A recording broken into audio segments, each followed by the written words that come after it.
this is example 2 of lesson 1.2, geometric sequences. Remember, a geometric sequence is a sequence, which is an ordered list of numbers, that is multiplied by a ratio each time to get the next term in the sequence. So, for example, a number is multiplied by 3, that number is multiplied by 3, that number is multiplied by 3, and so on.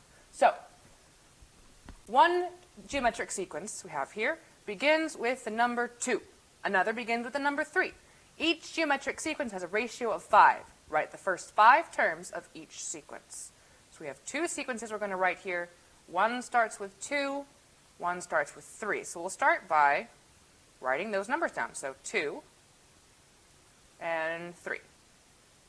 All right, and it says our geometric sequence has a ratio of 5, which means we're going to multiply each one by 5. So times 5.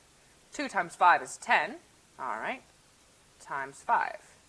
5 times 10 times 5. 10 times 5 is 50. Put commas in between them. Times 5 again. 50 times 5 is 250. And then 250 times 5. So we're getting a little big here, aren't we? We're getting very, very big.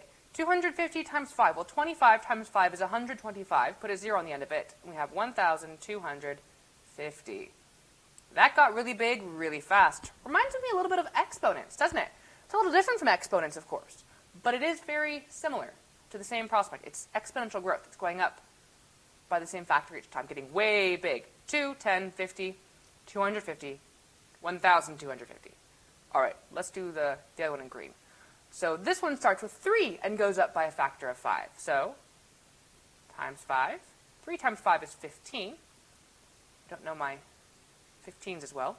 Times 5. 15 times 5. 15 times 4 is 60 plus 15 is 75.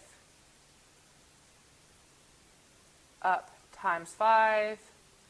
75 times 5. 75 times 2 is 150. 75 times 4 is 300. 375 will be times 5. 375. I'll put a cross on that. A cross on that one too. Times 5 for the last time, because we want the first 5 terms. Times 5. And I'm just going to go over here and do this one. 375 times 5. 5 times 5 is 25. 5 times 7 is 35, plus 2 is 37. And 5 times 3 is 15, plus 3 is 18. 1875. 1875. And that was a terrible 7, but it'll do. All right, and after each of these sequences, we're actually going to put the same thing. Another comma, and then a dot, dot, dot. Just like when we were doing our graphing linear functions, the dot, dot, dot, like the line we drew, notates that this doesn't stop here. The line keeps going. The sequence continues. We're just only doing the first 5 terms. We don't need to go any farther than this. We're only doing the first 5 terms because it's going to get really big after this. We could keep going, of course. We're not going to. The dot, dot, dot says, hey, it keeps going. And that's it.